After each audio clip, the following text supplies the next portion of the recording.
Good afternoon, everyone. My name is Ismail Shahtakhtinski, and I'm the principal immigration attorney at IS Law Firm. Welcome to our channel. Today's topic is H-1B visas.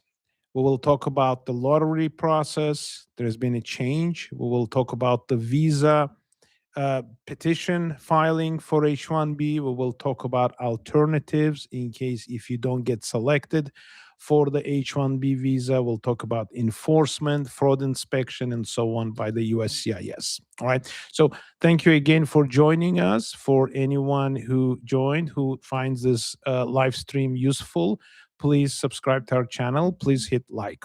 So let's go into the topic. So number one, how does the H-1B lottery work? So in the past many years, the H-1B lottery was completely random.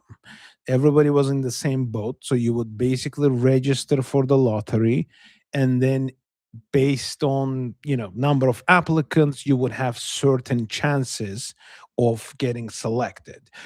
So it was purely random, purely based on the number of applicants and the chances available, which is 65,000 H-1B visas, congressionally mandated cap for individuals who have at least bachelor's degree, and additional 20,000 for those who have master's degree. So um, you would apply, and in the past many years, you would have roughly about 1 in 3 or sometimes 1 in 4 chances of being selected for H-1B visa, because of the number of the applicants was about 3 to 4 times more than the number of available H-1B visas, uh, based on the cap. So now this has changed under the Trump administration. There have been several changes in the H-1B visa processing, H-1B status processing, and one of those changes has been how they process the lottery. So number one, the change is that when you apply for the lottery, the individuals who are the beneficiaries, the H-1B workers who are paid higher wage, who are offered higher salary, are prioritized. And the way they're prioritized is the number of chances. So, for example, the under H-1B visa processing, the employer has to identify the level of the position, meaning the required job level, which goes 1, 2, 3, 4. And that's based on the experience required for the position, education required, whether this beneficiary, the employee, will be supervising other employees, and so on and so forth. So the level 1 position is the minimum salary, which is minimum prevailing wage that will be offered to that worker. And that minimum prevailing wage is determined by the median wage in the area where this worker will be working. And the level 2 is higher than level 1, and level 3 is higher than level 2, and so on and so forth. So level 1, you would have 1 chance. Level 2, you would have 2 chances. Level 3, you will have 3 chances applying for the H-1B lottery. And level 4, you will have 4 chances. So obviously, the employers who are sponsoring H-1B workers, not obviously, but I would say generally, the employers who are sponsoring H-1B workers, they want to offer lesser wage, um, depending on the competitiveness of the employee and so on. But in general, those employers who are, bringing bulk number of employees into the United States, sponsoring them through H-1B program, there is always this balancing test. How much salary do I have to pay? It has to be at least a median salary, and whether it's a job level 1, 2, 3, or 4. So that has now changed to the extent that if you offer higher wage, level 2, then you get more chances of that employee being selected for the H-1B visa processing. And that is the major change in the H-1B lottery processing. The other change, which is not direct, that was not directly changed is the filing fee. You all have heard on the Trump administration, they increased the filing fee. Initially, they announced that all H-1Bs will be having 100,000 filing fee. As many other things that Trump administration does, they did it very loudly and a little bit misleadingly because everybody believed that it would be 100,000 filing fee for H-1B petitions across the board, but then eventually they put it in the fine print and then they published the information, more details on this, that those H-1B applicants who are in the United States, those applicants would not be subject to this $100,000 filing fee, which what it does in effect, it increases substantially the chances of those H-1B applicants, beneficiaries who are in the United States. For example, somebody here on the student visa and OPT, optional practical training, they're working for their employer, and now the employer wants to sponsor them for H-1B work visa. They have much higher chances. Why? Because not many employers are going to be willing to pay $100,000 filing fee to bring H-1B workers from overseas. So the $100,000 filing fee applies only to those beneficiaries who are located abroad, who will have to go through the Department of State processing and visa processing outside of the United States. So in effect, that's very beneficial for those who are in the United States because the number of the applicants will be much less. We don't know yet how much less. So how many applicants will be, well, whether there will be much fewer applicants or beneficiaries, lottery applications, registrations, or maybe even more. We don't know. But in general, it should be much less. So you would have much higher chances. So number of registrations for the H-1B lottery, it's not announced. We wouldn't know this at this time. Eventually, we'll find out. And they usually announce it once after the selection is done. The current lottery registration, H-1B lottery registration period is open currently. And it's open until the 19th of this month. Today's March 13th, 2026. So you have roughly another 6 days to register for the H-1B visa lottery. Now, you have to have an employer who's sponsoring you. If you're an employer watching this live stream or video after live, then you as an employer can file multiple registrations, not for the same employee. You can file one registration per each employee, but you can sponsor multiple employees and try their chances if you want to sponsor them. Now, the registration is going to be closed on March 19th for those who already filed, who already applied, who registered. Best of luck to you.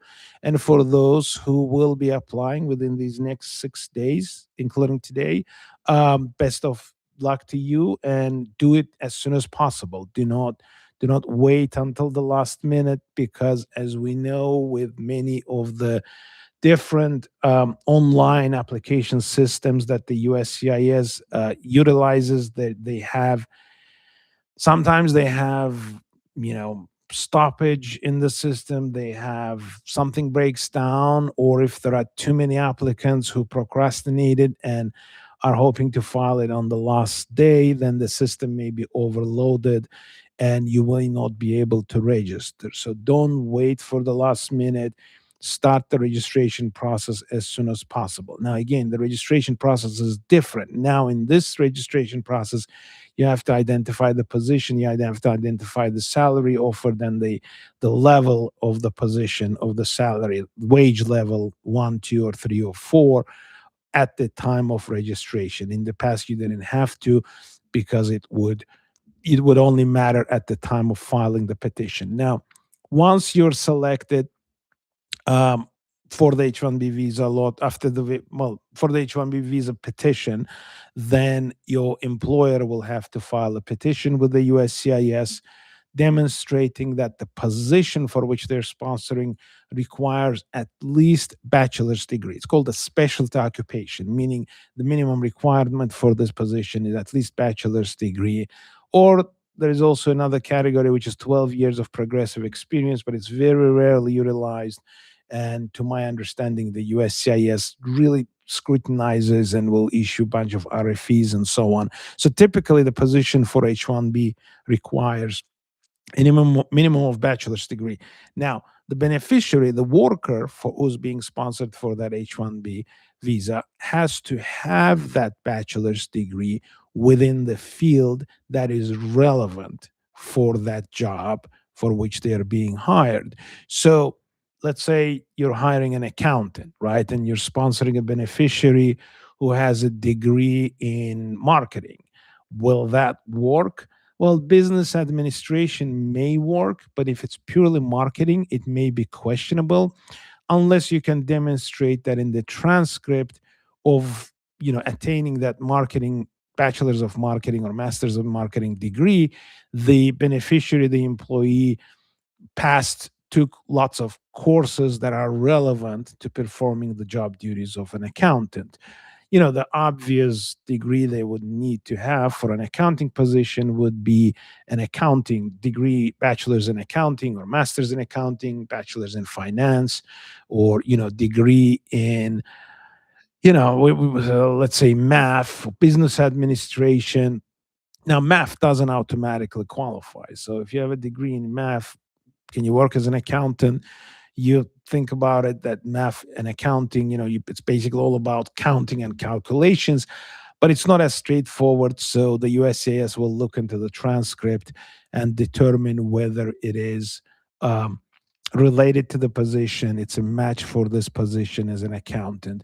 But again, the key point to take is that the minimum requirement for H-1B job is a bachelor's degree in the field of that job, and not every job requires a bachelor's degree, and it has to be reasonable, meaning it has to be reasonable to require a bachelor's degree. Let's say you want to sponsor a salesperson, right? So a salesperson or bookkeeper, do they need a bachelor's degree? Typically not. And the Department of Labor has a online resource there are two resources, which is BLS, and then there is ONET.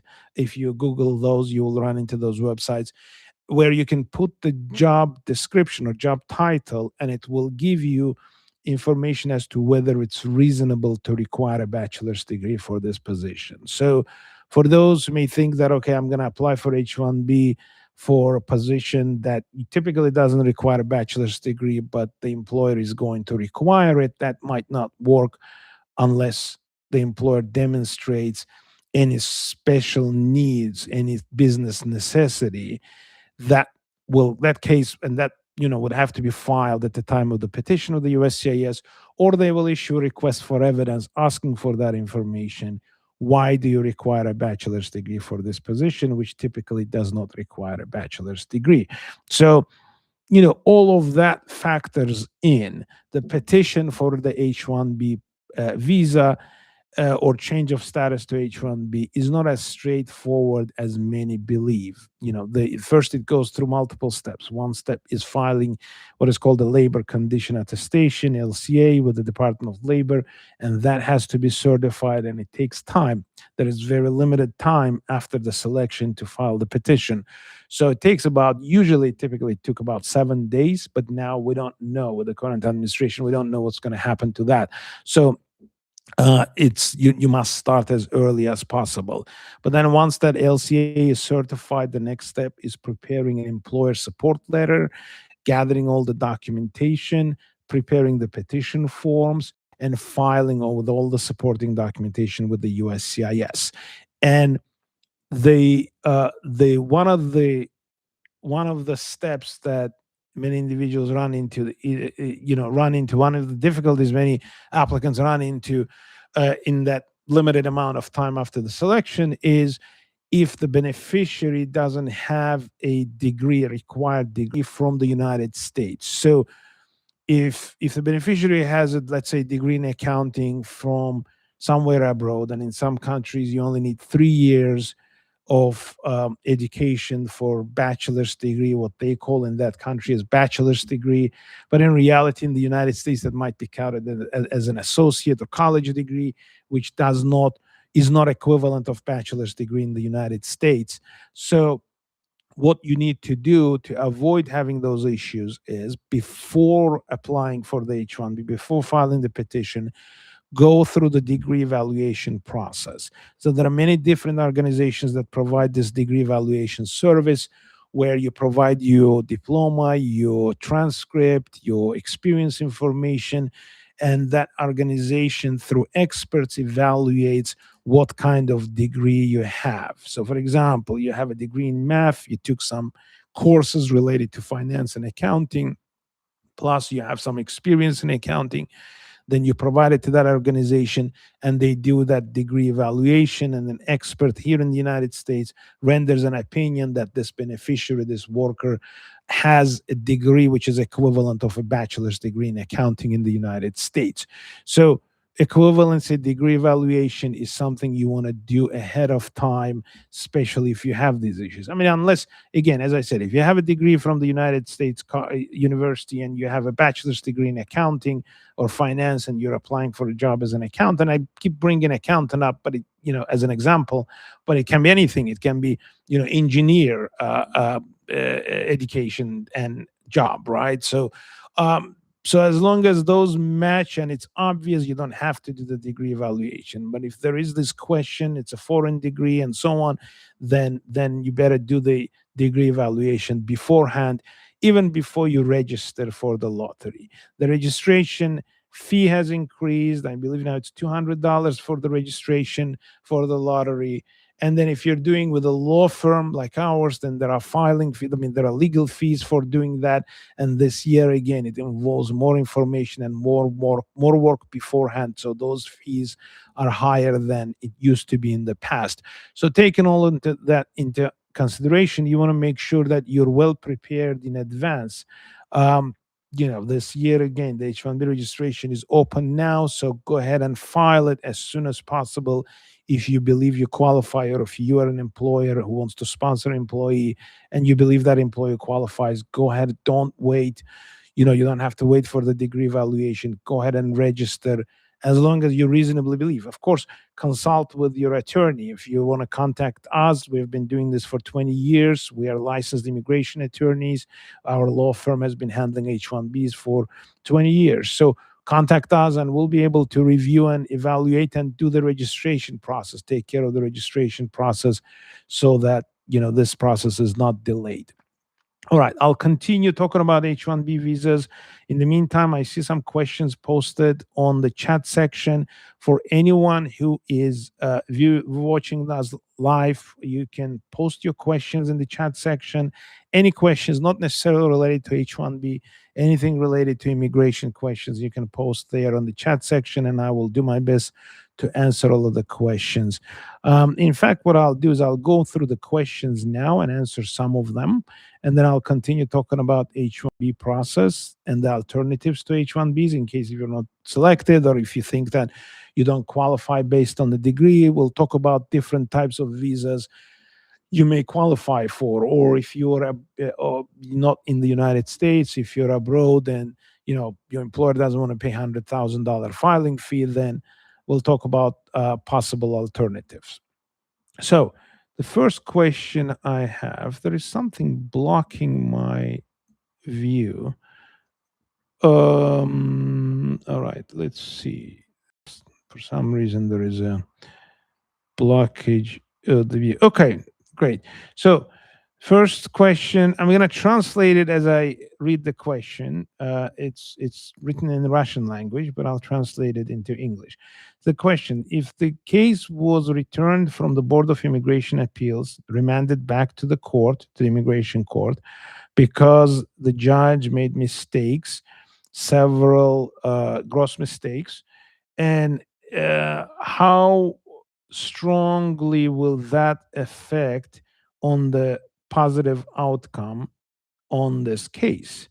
The judge is a new judge. Okay, so somebody had an asylum case, I assume asylum case in the immigration court, and the judge rendered the decision. They filed an appeal with the Board of Immigration Appeals, and the BIA returned the case, remanded the case back to the court with instructions because the judge missed some information. So, or some, didn't do review some evidence or consider some evidence.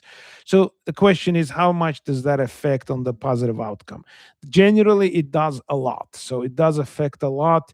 Um, Judges don't like their cases being remanded, and if this is a new judge, they're more likely to approve now that the case has been remanded. It doesn't guarantee that the case is going to be approved, that the judge is going to change his or her mind after reviewing that evidence, considering the evidence. But typically what the Board of Immigration Appeals does is, if they're remanding the case, they already did look and see at the chances of the outcome of the case being different if the judge did the proper job of reviewing all of the evidence submitted. So if your case is remanded by the BIA back to the immigration court, you have pretty good chances that the case is going to be approved.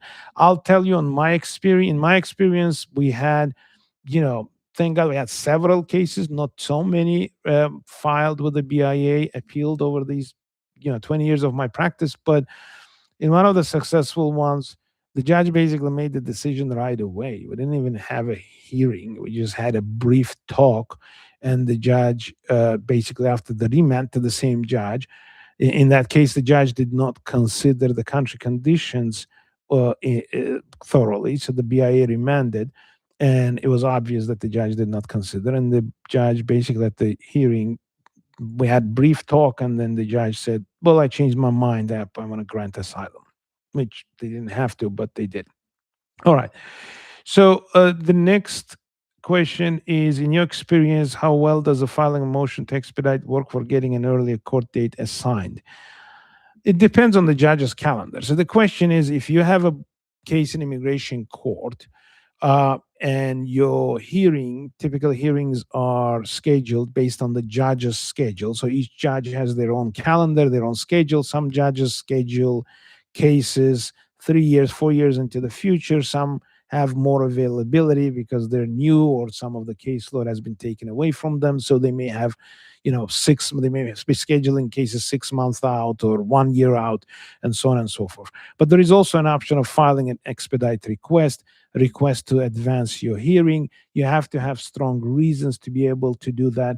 But even without reasons, you can, at the master hearing, request that. And the judge, if they have a window opening, somebody canceled their date, their hearing for one or another reason, then the judge may say, okay, that's fine. We will schedule your hearing in 2 weeks, 3 weeks. I mean, I had instances where we requested and the judge was like, we have we have an availability 2 weeks from now. Do you want to take it? It's very little time to prepare thoroughly. So make sure you consult with your lawyer to make sure that it's properly handled, and whether 2 weeks is going to be enough or not. All right, the next question I have is, hi sir, my asylum case based on older regime of Syria, but the conditions has changed now, but I still feel not safe to go back home. Is this good enough to win asylum? So ANJ11133, thank you for the question. It's a very good question. So that comes up a lot, where someone applies for asylum in the United States, and the conditions in the country of their residence, the citizenship, nationality, are such that their asylum case significantly is justified by the conditions in that country, right? For example, Ukraine, there is war in Ukraine, or in this case, Syria, the regime changed. But many believe that condition, and a lot of times government tries to argue that these conditions have improved overnight so much that there is no danger for this individual to return to their home anymore. And in the past, there have been many cases where clients would come to us with such an outcome, and then we would file an appeal or would file a motion to reconsider and win on those bases, because an argument has to be made. A lot of times when these conditions change, like in the regime change in Syria, the situation, the environment is still fluid. It's still uncertain. So what happens down the road, nobody knows. Plus, there are economic issues. There are still elements of the prior regime. There is still, militia. There are forces, powers, and there is, some countries experience regime changes back to back over the next decade, they may have 3, 4 different regime changes. That's not unheard of. So the question here to address is whether it's reasonable for that individual to continue experiencing the fear.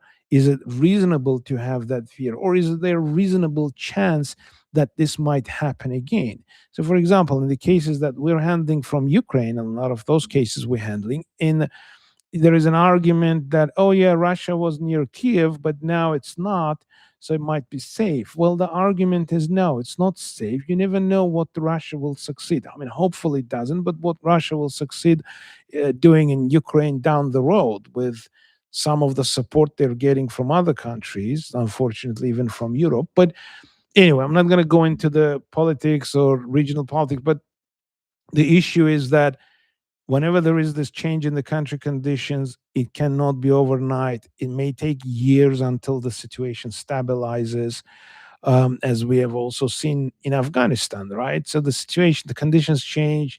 One might think Afghanistan would have been a democratic state, but now we have Taliban ruling the country. So all of these arguments have to be very eloquently made and very persuasively made, and then you have a good chance for asylum despite all this regime change.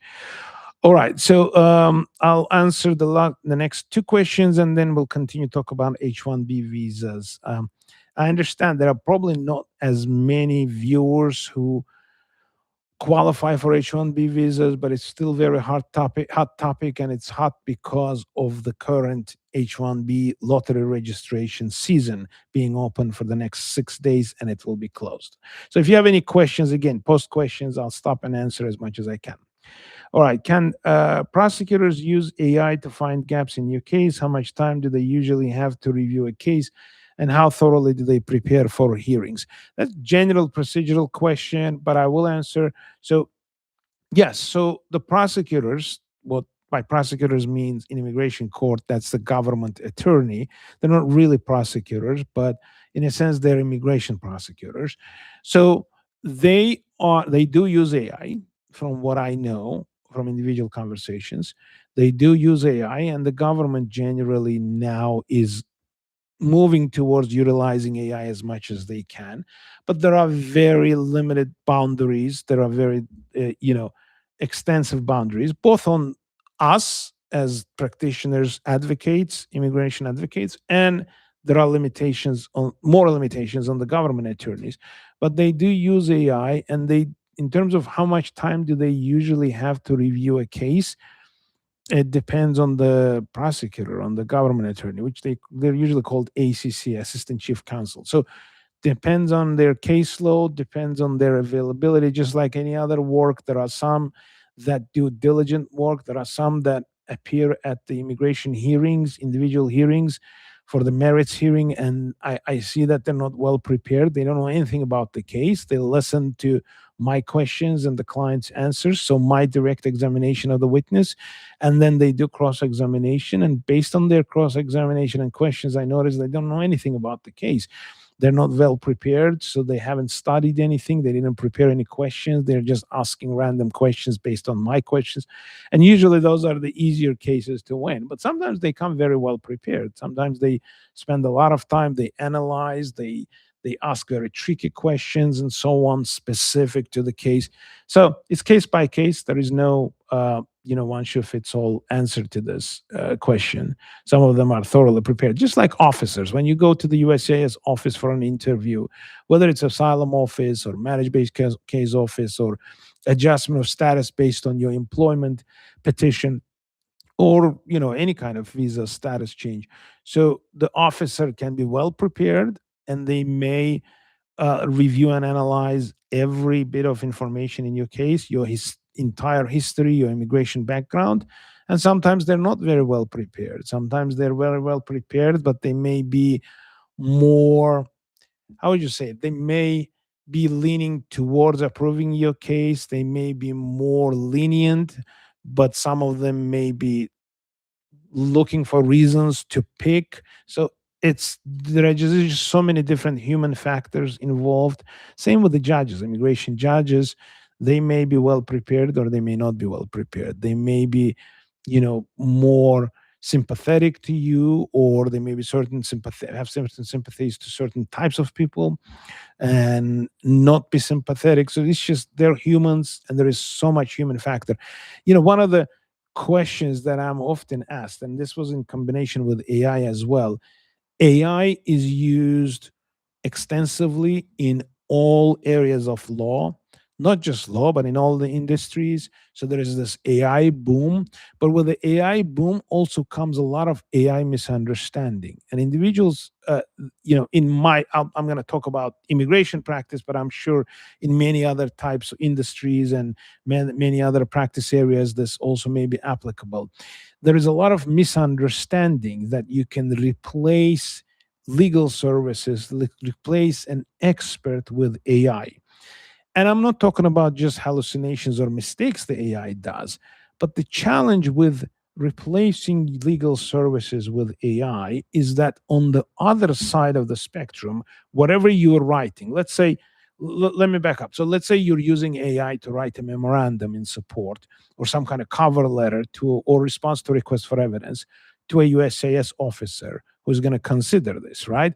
So on the other side of it, you have a human being. You have a judge who's listening to the case, who's going to listen to the questions, answers, review your written declaration and statement and application and all the evidence statements.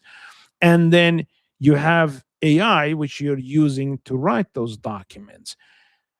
Because the decision maker is a human being, either USAS officer or judge, the AI doesn't have the necessary, it has the intellect, but it doesn't have the consciousness that we humans have. So it doesn't have the necessary understanding of the emotions. It doesn't have those understanding of all the nuances to convince the judge or the officer or to set the right tone. Yes, you can tell the AI, write it in a casual tone or formal tone or business tone, so on, but it doesn't have the necessary consciousness, which we as humans have, but the machines don't have, to be able to, if there was, to be able to convince, to use that knowledge, that experience and skill and expertise. The other challenge with AI is AI does basically what you tell it to do, right? So it does more, it analyzes, but who gives the prompt and what kind of prompts you give to it matter a lot. So what the lawyer does, even though we do utilize a lot AI in our practice, I mean, it seems like we need to do a separate, maybe live stream on AI in law or how you can utilize AI. So everybody should utilize AI. Everybody should use AI. If you're not using artificial intelligence, you're behind in technology. It's just like, when the calculators came out, some individuals said, oh, I'm not going to use calculators, makes us dumber. Well, look what happened. Everybody uses. It's now dumb to basically manually calculate things. You're losing time. So the same thing. When the typewriters came out, people were handwriting. Now handwritten notes are also obsolete. Everybody types their notes and writes everything on the computer. So similarly with AI, you want to make sure you use the AI, but you have to use it smartly. It doesn't replace certain things. At least we're not there yet, but certain things where human involvement, and in the immigration cases you have judges and officers, that has not changed. If there is a human involvement, AI cannot replace the professional. So that's an important take to understand. And when you are handling, whether it's H-1B petition, cover letter, or RFA response, or your immigration court hearing or declaration in support of your asylum case, don't overestimate the ability of AI to do a good job. We use AI, but it involves a lot of redacting and guidance from us based on our experience, knowledge, and expertise all these years, and based on all the human factors. So it's not just like giving the task and that's it, copying and pasting the information there. All right, let me continue a little bit on the H-1B topic, and I promise I will answer all of the other questions posted. Okay, so what I wanted to talk to you about, the common reasons H-1B cases get denied. I did talk about specialty occupation requirement for H-1B visa. The job for which the beneficiary is being sponsored must be specialty occupation. Minimum requirement is bachelor's degree, and it has to be related. And even if you call the job as if you call the job title as accountant, it doesn't necessarily mean that it requires bachelor's degree. What the USAS looks into is the job duties, specific responsibilities. Not only that, but you also have to justify why you need to have a staff accountant. For example, if you're a small firm, you have a couple of employees, you're a small business, do you need an accountant on staff who's going to be regularly working, or you can outsource that those tasks? So the USCIS picks on those as well, and that's one of the common reasons those cases are denied. Or of wage. So if you are hiring somebody who needs more education, who needs more experience, it's not somebody who is a recent graduate and you require experience, or you're requiring hiring someone with a supervisory position and so on, then it may be level wage 2 or wage level 3 or 4.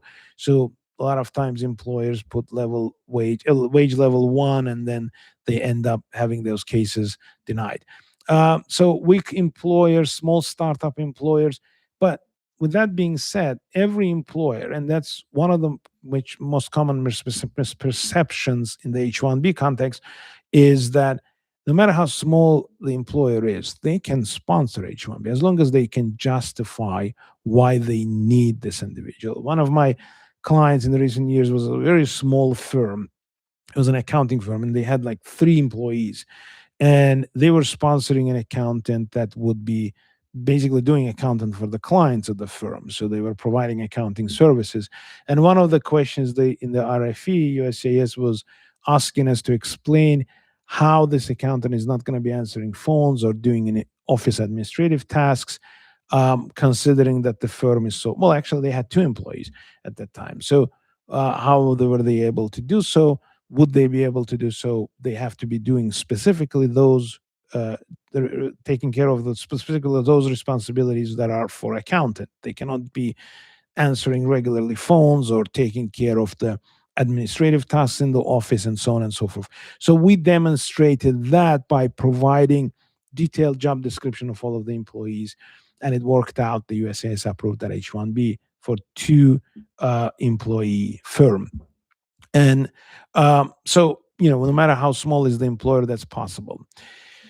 Some of the other issues with H-1B visas that cause denials is when employer, what we call hires a roaming employee, meaning, for example, an IT firm hires an H-1B worker that they're going to be sending to their clients' work sites to do IT work, and those work sites are all over the place, all over the country. They may go one day to California, they may fly and work, another day in New York, and vice versa, all over the country. So those are the issues where the wage level, as I explained in the beginning. So for H-1B, the employer has to demonstrate that they're going to be paying at least a median wage for this position. The wage level is different between California and, say, Louisiana, right? So those are different wage levels, and the parts of the state also matter.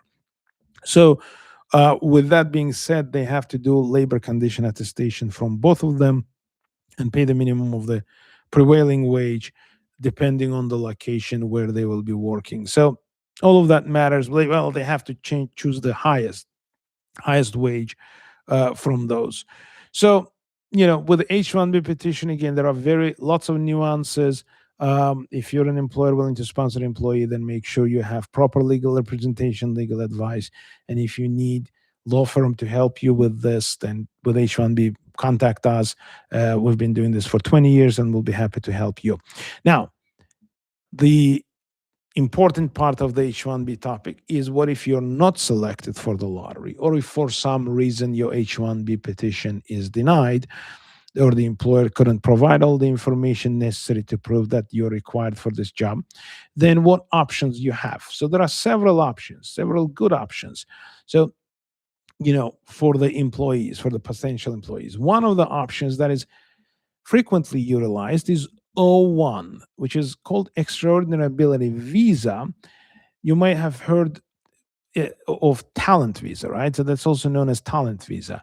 Now, that doesn't apply to everyone, but there is a Talent Visa and Extraordinary Ability Visa that is used in the context of permanent residency based on your extraordinary abilities, that's the highest standard. That's the highest requirement to show that this person is so great at what they do that they deserve permanent residence in the United States, that naturally that will help the United States uh, interest, national interest. So now I'm not talking about national interest waiver. So O1 is a temporary version of it. But because it's temporary, because it's visa versus permanent residency, green card, the level of the burden, the requirements are a lot more flexible than the talent, extraordinary ability, permanent residency. So, if you have achieved high levels, high success in your field, there is a way to put it together, to present it in a way arguing that you have extraordinary abilities, you have those high achievements in that field, you'd received these awards, you had published something. So there is 10 different categories, criteria that you can review. We're not going to go through all of them, but that's what I'm trying to say, is that extraordinary ability visa, which is temporary visa, also given for 3 years and then being extended, is a very good alternative to H-1B. So there is no cap for O1. So O1 is one of the alternatives. The other alternative is intra-company transferee. But for intra-company transferee, L1, what is required is that you have to work for a foreign business entity, which is affiliated through ownership with a US business entity that is willing to sponsor you, to bring you here. So you have to work at least for 1 year in the past 3 years in the foreign business entity, and now you're being transferred to the US business entity here to work for that entity here in the United States.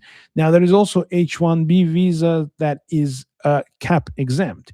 If your employer is a university, meaning institution of higher education, or it's a nonprofit research organization, or a nonprofit organization closely affiliated with the university, with the institution of higher education. So purely nonprofit wouldn't qualify, but nonprofit research organization would qualify. So if your employer is a nonprofit research organization that is primarily engaged in research, or if your employer is a university, institution of higher education, or organization nonprofit closely affiliated with one of those, then you may qualify for H-1B. You don't have to go through the lottery process. There is no cap. So you still have to qualify in terms of the bachelor's degree and all of the petition piling. But if you didn't get selected, then you may find a job in one of those fields. So then you have that's an alternative. And then down the road, you may continue trying next year for the lottery if you want to be moving to a private sector from nonprofit research or from the university. So H-1B, that kind of H-1B is another alternative to be able to remain in the United States and to work. Now, obviously, if you qualify for asylum, if you have basis, you have reasonable fear of persecution in your home country, and you didn't get selected for H-1B, then it might be then that trigger for you to file for asylum. Now you have to understand that you have to have basis, you have to have reasonable fear of persecution, and it doesn't mean you will be granted asylum.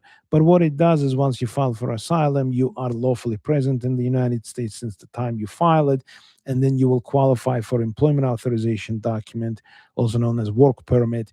Right now it's 6 months, but the Trump administration made a proposal to change it, which is in the works, and it may change soon. So filing for asylum for protection in the United States might be another basis. Or if your country is designated for TPS, then you may qualify for temporary protected status, which would also give you employment authorization document.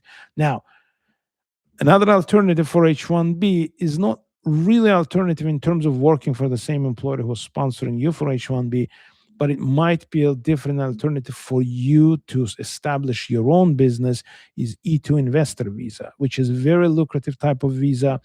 It is, in some ways, it's better than H-1B. H-1B is limited to 6 years. Now, if the employer sponsors you for a green card during the process, but not all of them do, then you may extend the H-1B unlimited times. But H-1B is still limited, and it's also limited that your spouse on H-1B H-4 visa doesn't have a work permit automatically. They only get it if the employer sponsored for the green card and the I-140 approved, but that takes years.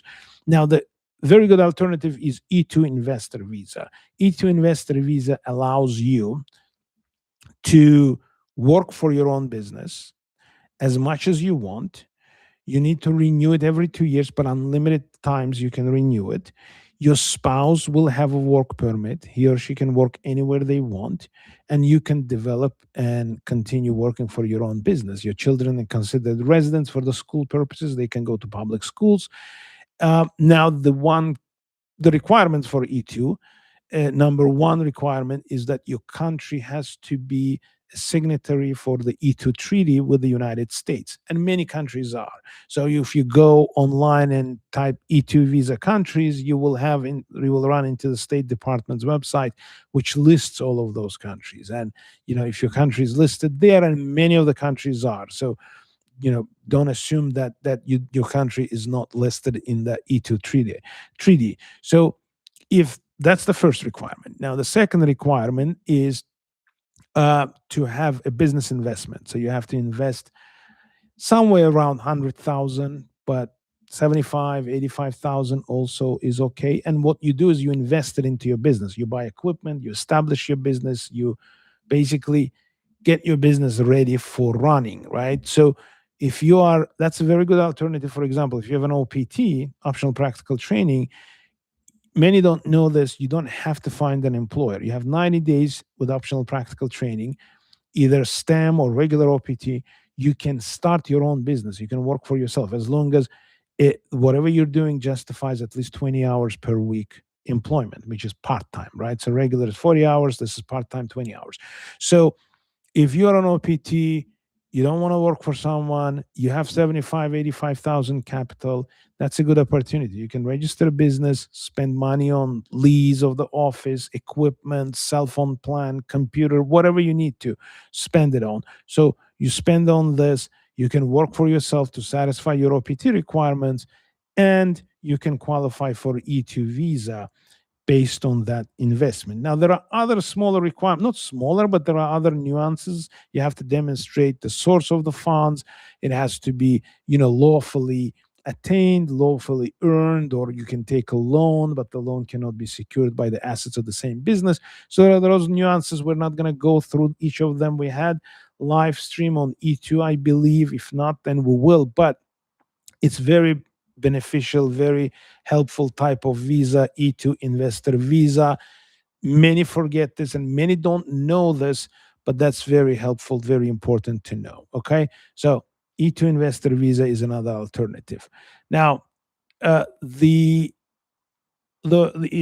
if you didn't get selected for H-1B, let's say you had an OPT, right? And your OPT is about to expire. You applied for H-1B visa lottery and you didn't get selected, or for some reason your employer changed their mind, or the petition didn't get approved. Now your OPT is about to expire. What do? Can you enroll in any other school program? Yes, if you're not doing it only for the purpose of just staying afloat, but you reasonably want to take additional degree, additional education, you have to understand OPT is an F1 status. In that case, you don't even have to change your status. You don't have to apply for anything. All you need to do is go enroll in the university program, in the degree program, get a new I-20, and then continue studying with F1. Now, one of the beautiful things is that there is, in F1 status, other than OPT, many of you know this, there is also a thing known as CPT, which is curricular practical training, which means as a student with F1 visa, you can study in a school program which requires practical training as part of the education. And it can even be full-time. So as long as the school authorizes it and issues that CPT, so it's similar to OPT, but you do it basically as you're studying in school. So CPT school programs is something that you may utilize if you didn't get selected and your OPT is about to end and you want to be able to be employed and at the same time get additional degree, more education, then you can utilize this. So for some, none of these options may be available. Then your other option is to move outside the US, work abroad, and then return to the US down the road. But that's the last resort, right? So the other option I want to mention is national interest waiver. So we talked about talent visa. National interest waiver is one of those types of permanent residence in the United States based on the U.S. national interest. It doesn't require extraordinary abilities as EB1 does, but it does require national interest on top of your exceptional abilities or master's degree plus, again, national interest. Now, the national interest, how do you demonstrate national interest? Again, we're not going to go through all this, but there is certain criteria. You can look it up online. Basically, you have to demonstrate that you are, you have such exceptional abilities, you have such knowledge in that area and achievements in that area that you're well positioned to advance the entire field of your expertise to the extent that it's in the US national interest to have you remain in the US and do this work rather than have a US worker replacing you. Meaning the benefit to the US from what you do is more than benefit of protecting potential US worker against you taking their job, right? The whatever the vacancy was there for you to do. So that's what national interest waiver is. You have to show that, demonstrate, and it's not as hard as many believe. So that's one of the options. Now with the national interest waiver, that's EB2, employment based category 2. Unfortunately, there is a wait time in the visa bulletin, so that might not immediately work for those whose H-1B visa uh, registration who did not work out or the petition didn't work out. It wouldn't work as an immediate alternative to maintain your status in the US. But it's something going forward, and that's something you might be wanting to consider. Okay, so H-1B, not getting your H-1B approved is not end of the world. There are different options. The best idea is consult with a competent immigration lawyer on all of this and all of the different options. So, so that you understand everything. So let me see.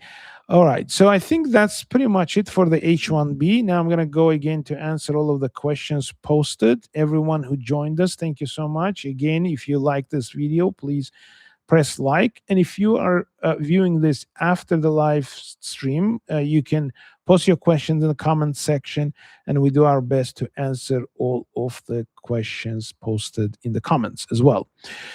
All right, so let me go through the questions and answer as much as I can. Okay.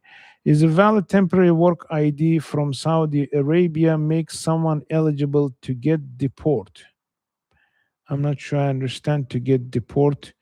So valid temporary work ID from Saudi Arabia makes someone eligible to get deported. I'm not understanding the question. The work ID from Saudi Arabia has nothing to do with the United States.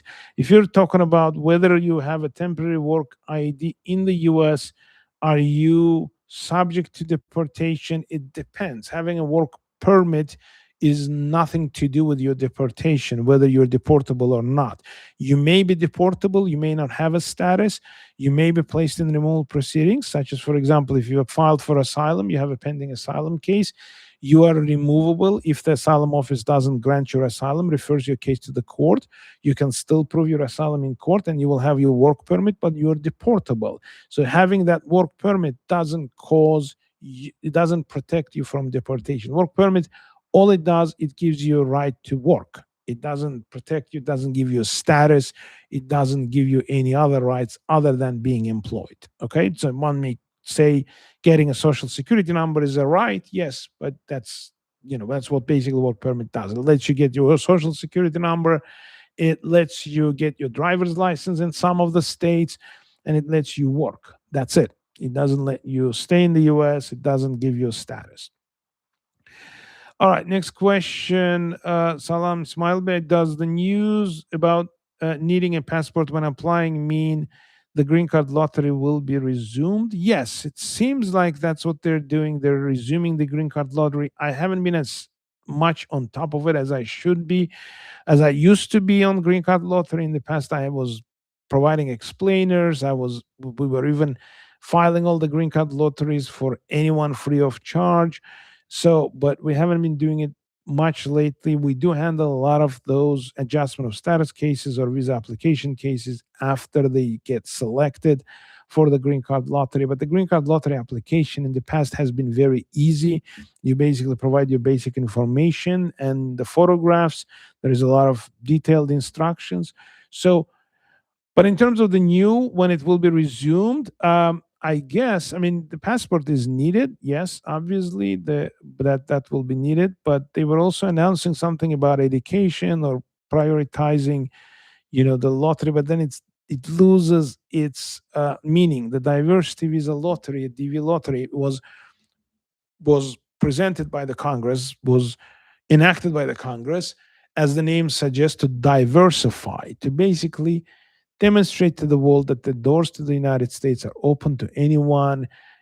Who everybody can try to achieve their American dream, and you don't have to be rich. You don't have to have an employer. You can apply it for it as a lottery and come to the United States as a permanent resident, as long as you demonstrate that you have, financial means to sustain yourself, or you have a sponsor, that you're not coming to the U.S. to, get a free housing, food stamps, as unfortunately many do, but you're coming to the United States to work and, try to achieve the American dream, or if you have financial ability to just live and enjoy the United States. So that's what the diversity visa was initially made for. And to say that now we're going to require, well, there is an education requirement. It's always been as a minimum of the high school degree, right? So, but to require more than that, or to require more financial contribution and so on, that defeats the purpose. We already have that. We have investment-based permanent residency, EB5, or as I explained, visa, E2 investment-based. You have high education, you have high abilities, you can apply for EB1. The diversity visa is just diversity visa, and it should be kept that way, as the name suggests. Purely lottery-based, purely luck-based. All right. Next question I have: how much approximately you charge for an asylum case? That's very vague question, and the answer is going to be very vague. It's not because we're trying to hide information, it's because every case is different. I'll tell you this much: we do handle pro bono cases sometimes for individuals who are really in need, who really don't have the financial ability, who are refugees, who need support. We give back to the community by providing free legal services. So if you want numbers, I'll tell you the zero is the lowest number. Now, we've had asylum case which cost the client $50,000. That's not normal, but that was so complicated. So with all the expenses and so on, that it got to that amount. So to answer your question, the range is 0 to 50 or more. There may be more than that, but somewhere in between. So there is no way to really know. Okay, I'll be a little closer to, so I'll say anywhere between 8 to 15,000 or so.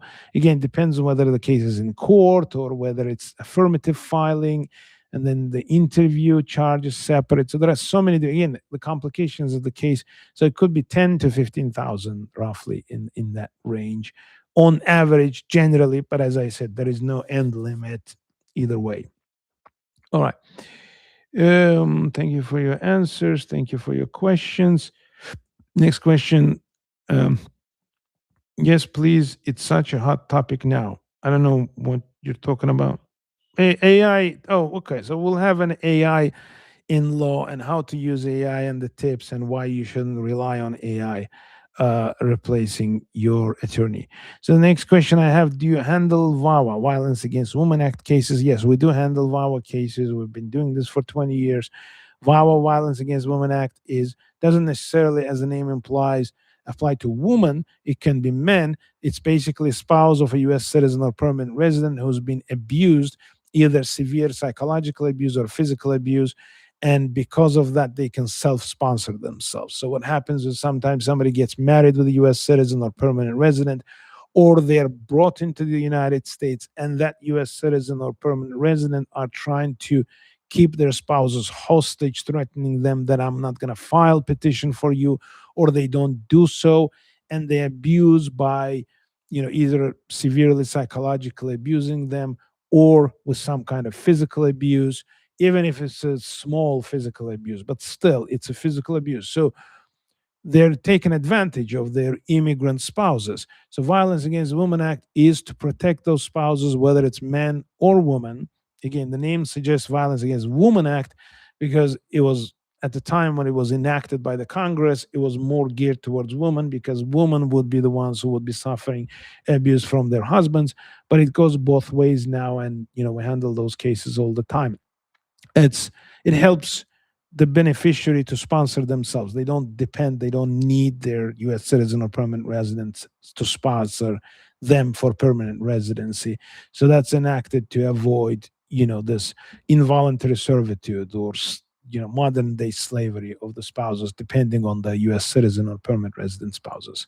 So yes, we'll be happy to help you. If you have any questions, please contact us. All the contact information is below. So next question. My husband has a pending immigration case in the US, but he married another woman through nikah. Nikah is a religious Muslim marriage in Islam through religious ceremony rather than going to the civil court than civil marriage. So while we're still legally married, so can this affect his status? Yes. So that's very unfortunate. So what this individual is saying that their husband is in the United States and they married with another woman, and as long as that's recognized as a religious marriage is recognized in the US, and can this affect their status because they never divorced their spouse in their country? Yes, it's called polygamy, and the polygamy is a punishable offense. Not only it can affect their status, but it can also cause them, depending on the state they're living in, they can cause them criminal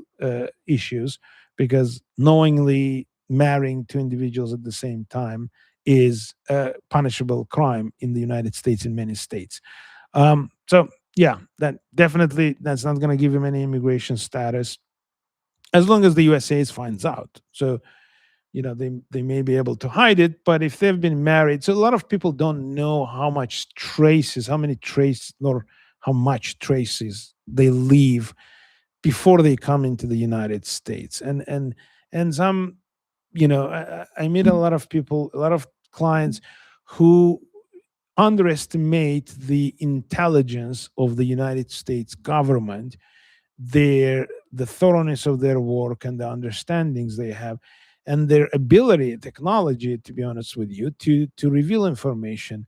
So when this person applied for a visa to come to the United States, they filled out a visa application form, right? So in that visa application form, if they were married, a lot of times they're very motivated to indicate that they're married, as long as they're truly married, because there is this understanding that somebody's coming to as a visitor to the United States or as a student, and they're married, their spouse remains behind in their home country. That is human factor for the officer at the consulate to approve the visa. So they indicate that the officer asks those questions, the form DS-160. Then they come into the United States, they go to school or work or do whatever they do, and then eventually they or fall out of status, and then eventually years later they get married to the U.S. citizen, and then they filed a green card application, and in that application they're not indicating the previous marriage, they're not providing divorce certificate, and they think that the United States Immigration Service is naive and dumb. No, they're not. They're very thorough, they're very detailed. A lot of times what they'll do is they'll pull all the visa application DS-160, and nowadays it's digital. They'll look at it and they'll find out that this person was married, but you told us that you were married at the consulate. You either lied to the consulate, which makes you inadmissible, now you have to apply for a waiver, or you committed polygamy because there you said you were married, you provided as a copy of the marriage certificate. Now without a divorce certificate, you're married again now with a US citizen. You can put the current marriage under question. They do a lot of inspections, a lot of investigations. They come into houses, they come to the neighborhoods, they do surveillance. So they have all the resources. That's the US federal government to find out where you are, where you live, and what you did this morning, or where you swiped your credit card, or where did you drive, where did the police you may be stopped for a traffic offense, right? A simple citation. You may have a parking ticket in one state, but you're claiming that you live in another state. The federal government has resources and ability to know this information. So it's very dumb to underestimate the federal government, US federal government's ability to know these things. I cannot express it enough how many times I have clients, asylum applicants who live in one state and they claim that they live in another state because they were told that this immigration office or this immigration court is more beneficial, loyal because it's a blue state, democratic state versus red Republican state. That has some truth to it because statistically you have more sympathetic Democrats, liberals. So if you have a blue state who voted against Trump versus red state who voted for Trump, you're more likely to have officer working in that state who is conservative and so on. It doesn't automatically make it that way, but there is more lenience towards sympathy towards immigrants or not. Unfortunately, that's the division. But what they're underestimating or that they're miscalculating is that by virtue of just having friend's address or using some relative's address, that's it. That's all they need, and the government is, naive. They're just going to take their word for it. Yes, it might happen. Just as I explained, there is human being. The government attorney, the ACC, is human being like us. They may not do their work properly. Well, not like us. We do our work always properly and thoroughly, but they may not pay much attention. But are you trying to bet on that? Are you willing to bet on the fact that the ACC and the judge is not gonna, or the judge's clerk is not gonna research and look and see where you really live? So usually it wouldn't be judge and clerk, but it would be the government attorney or the asylum officer who's handling your asylum case. You don't live in New York, you live somewhere in Louisiana and you're using your friend's address in New York. That's not gonna work out. I mean, that's not gonna work well. In some cases, they may again not do their work properly and miss that, but that's almost like saying that, I know somebody who jumped off the fifth floor and survived, that it's a good idea to do that. Yeah, some people do survive, but that's not a good idea to do it. So don't underestimate, don't use fake addresses, or don't, try to hide information that you gave previously to the US government at the visa application stage. All right. So, minimum case US. Okay. All right. So next question is, um, from Abdurrahman. Sir, I am a diversity visa winner and which is green card lottery winner.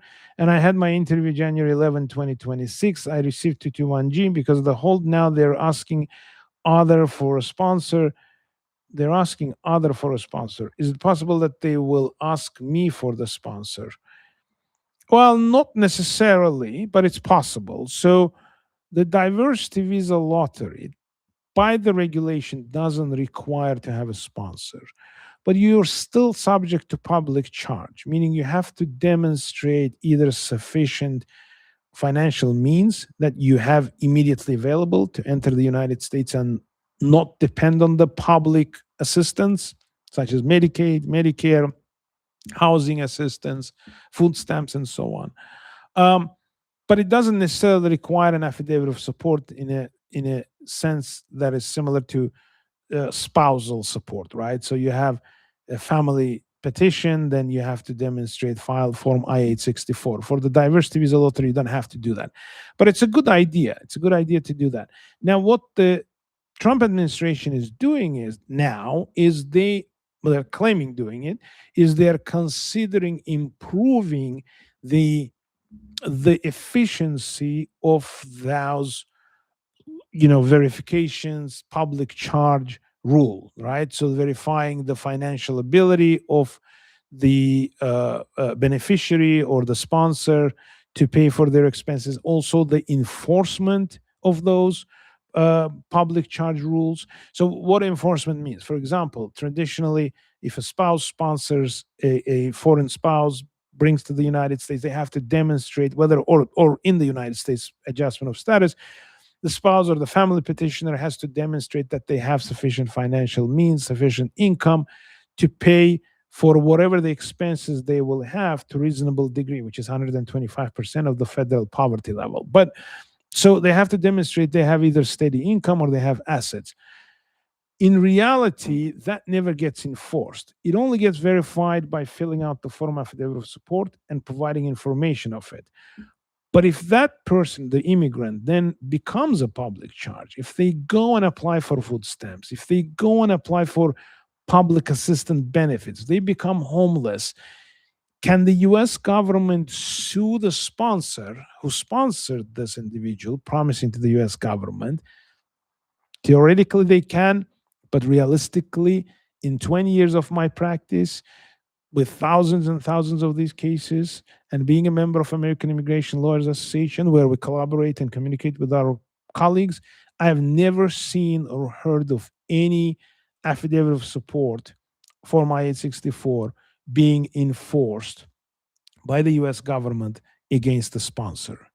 So that exists in the rule, but it never works. It never been enforced. So what the Trump administration is saying is that they're trying to work it out. They're trying to see how they're going to enforce. Now, I'm not trying to diminish the effect of all the pause that they place now on issuance of the immigrant visas, including yours through diversity visa. But that's what they're saying, explaining they're trying to do. And that's the reason why this diversity visa lottery or any kind of immigrant visa, everybody has to understand there is immigrant and non-immigrant. It only applies to immigrant visas, which is green card visas. That's for visa for permanent residency. There is no pause on those 75 country nationals of those 75 countries for non-immigrant visas, which includes H-1B, F1, B2 visitor, O1. All of those visas are still available and they're being issued. They only paused the immigrant visas, meaning permanent residency visas, including diversity visa, for the nationals of those 75 countries. And that pause must be a reasonable amount of time. If you've been interviewed in January, your immigrant visa has to be issued before September 30th, or you're going to lose your chance. So that's the end of the fiscal year of federal government. But that pause they placed started from January, right? I believe January 7 or January 14, somewhere around that. I had an explainer video about this on the same day. So that pause is going to be a reasonable amount of time. They cannot do unreasonably. So the Trump administration announced that they're doing it to review the public and better to improve the public charge rules, but they cannot stop this forever or indefinitely, as they claim indefinite. But it has to be a reasonable amount of time. And my evaluation, based on my 20 years of experience, my opinion is that it's not going to be more than 6 months. 6 months, I explained in the previous, I believe, live stream topic was on this specific topic. So I don't believe that it's going to last more than 6 months. So if you are waiting for your immigrant visa, somewhere in July, they will start issuing those. If not, if they don't issue in July, then I say file what is called a mandamus action in the US federal court, and we handle this. So contact us. We will tell you what to do, and we can take care of the case. We can file an action against the Department of State for unreasonably delaying issuing the visa.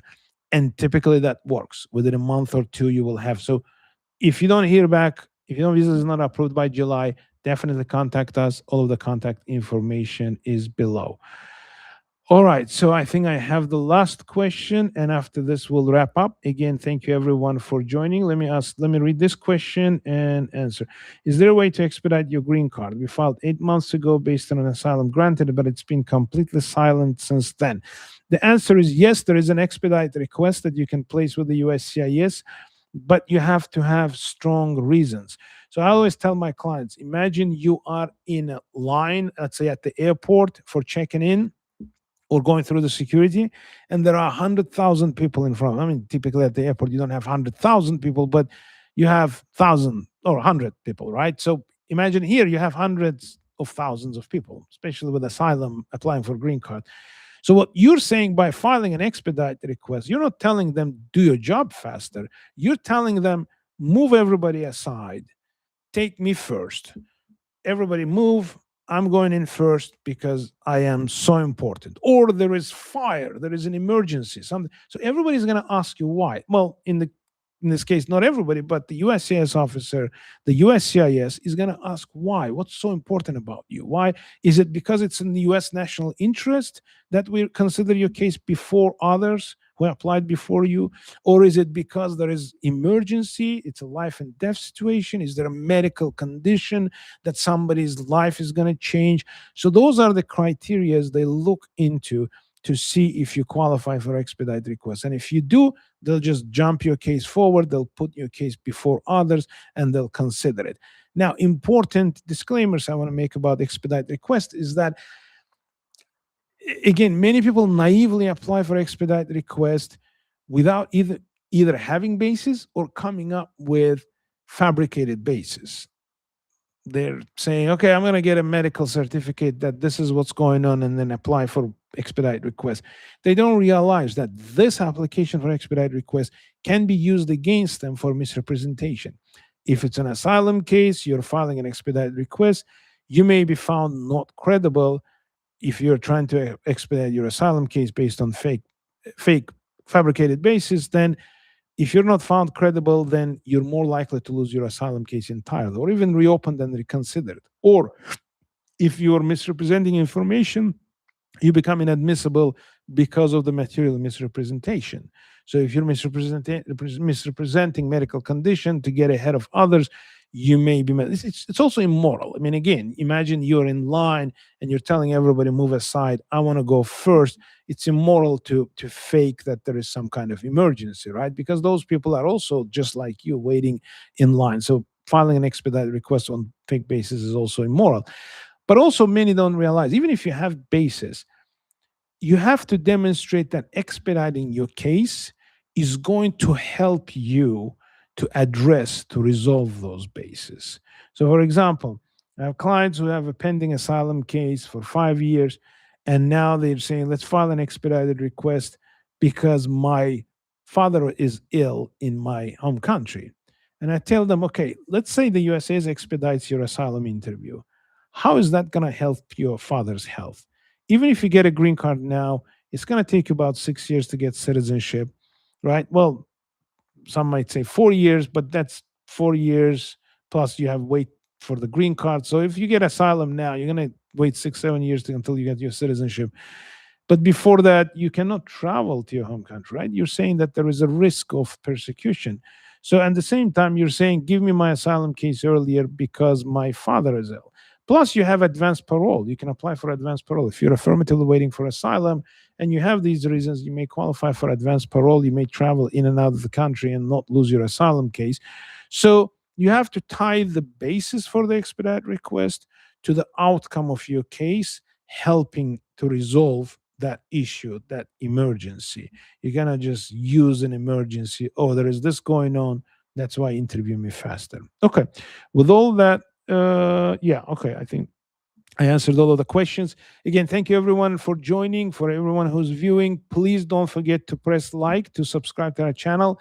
Next, our live stream is going to be 2 weeks from now, unless something going on, unless I have a court hearing or so on, then we'll announce ahead of time. Every Monday, we typically announce the topic of the live stream on Friday. So we have it bi-weekly. So it's going to be 2 weeks from now, the next one in English channel. Now we also have a Russian speaking channel where we do the similar live stream on the same topic in our Russian speaking for the individuals from Eastern Europe, a lot from Ukraine. So thank you everyone for joining. Have a great weekend. And please don't forget to like and subscribe to our channel. Bye-bye.